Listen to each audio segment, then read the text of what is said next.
ইমানের পথে অবিচল থেকে আমার মরণ যেন হয়।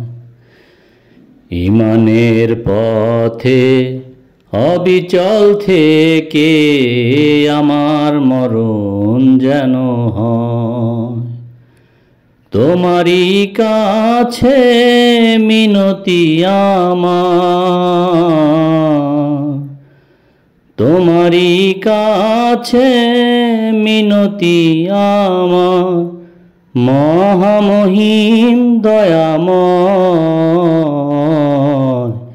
ইমানের পথে অবিচল থেকে আমার মরণ যেন হয়। ইমানের পথে অবিচল থেকে আমার মরণ যেন